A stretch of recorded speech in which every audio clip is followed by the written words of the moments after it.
మాకే ఇచ్చాడు దేవుడు, మాదే ఇదంతా, మా కష్టం, మా కష్టార్జితం, ఇక ఎవ్వరుది కాదు, దీనికి ఎవరికి సంబంధం లేదని, వాస్తవమే ఎవరి కష్టార్జితం వారిదే కాదని అంటలేదు. ఇది లోకరీత్యా క్రైస్తవ జీవితం అంటే అన్యోన్య సహవాసము. తండ్రి, కుమార, పరిశుద్ధాత్మ దేవుడు ఏదైతే చూపించాడో ఆ ఏకత్వాన్ని మనము చూపించాలి. అదే సంఘము అవుతుంది. అదే దేవుడు మెచ్చుకునే సంఘము. ఆయన కృపా కీర్తికి మహిమ తెచ్చే సంఘం అవుతుంది. ఆయన కృపకు మహిమ తీసుకొచ్చేవారు సంఘం అది అవుతుంది. అన్యోన్య సహవాసము కలవారే ఉండాలని ఒకటి తండ్రి, కుమారుడు, పరిశుద్ధాత్మ దేవుడు ఈ ముగ్గురు ఏకమై ఉన్నటువంటి వారిని చూసి మనకి చెప్తున్నటువంటిది. అన్యోన్య సహవాసము మీరు కలిగి ఉంటేనే యేసు రక్తము ప్రతి పాపముల నుండి మనలను పవిత్రులుగా చేయును. యేసు రక్తం ప్రతి పాపముల నుండి మనల్ని పవిత్రులుగా చేయునని చెబితే సరిపోదు. పైన చెప్పబడుతున్నటువంటి అన్యోన్య సహవాసము మనలో ఉన్నప్పుడే పవిత్రులుగా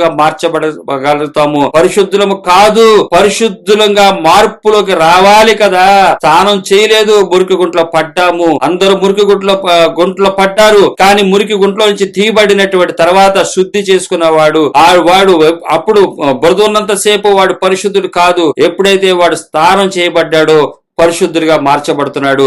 మనం కూడా అంతే మార్చబడుతున్నాము. ఆయన రాకడకు సిద్ధపడుతున్నాము.